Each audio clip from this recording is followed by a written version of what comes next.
Uma pergunta, ainda relacionada com esse contexto do texto hebraico, pastor Sayão, e eu acredito que o senhor deva ter bastante profundidade nessa área, né, judaica, relacionada com o texto. Como que o senhor compreende essa questão, ou como que nós devemos compreender, né, essa a relação do Jesus do Novo Testamento com aquela abordagem que aparece dentro dos textos talmúdicos, onde se fala de algumas facetas, né, do Yeshu que aparece lá. Existe uma confusão muito grande. Alguns pensam que esse Yeshu do Talmud é o mesmo Jesus do Novo Testamento, alguns pensam que não, ou alguns falam que é o mesmo, mas com uma história que não foi contada acerca desse Jesus do Novo Testamento. Como é que seria essa questão, a maneira mais adequada e apropriada para se compreender essa abordagem?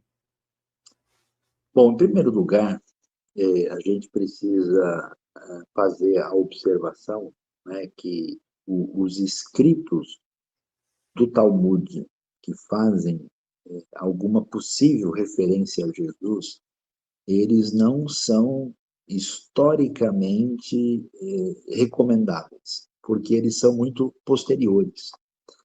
Então, às vezes o pessoal fala, o Novo Testamento, será que o documento dos evangelhos é de alguém que realmente estava lá na época de Jesus? Bom, documentos do Novo Testamento, eles começam aí na década de 50. Né? O que acontece com Jesus aí é no ano 30. Né?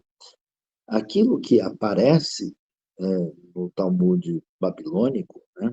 Especialmente essas referências, é algo já medieval.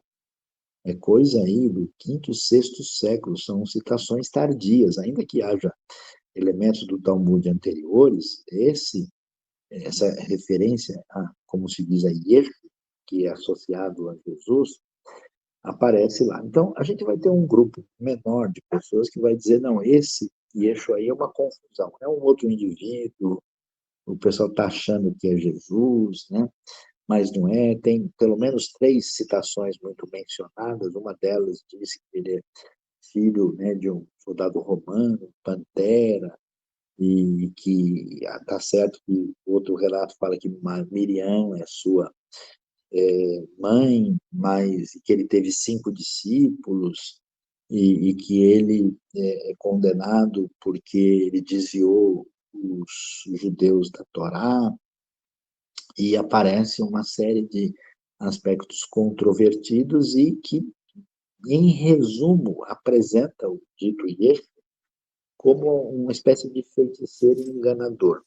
Né? Aí, o que a gente precisa entender? Em primeiro lugar, essas citações, elas que parecem trazer um problema para a pessoa de Jesus, elas, na verdade, são uma grande, vamos dizer, referência favorável a Jesus. Por quê? Porque uma das discussões inúteis que existem em alguns ambientes acadêmicos hoje é que Jesus nunca existiu.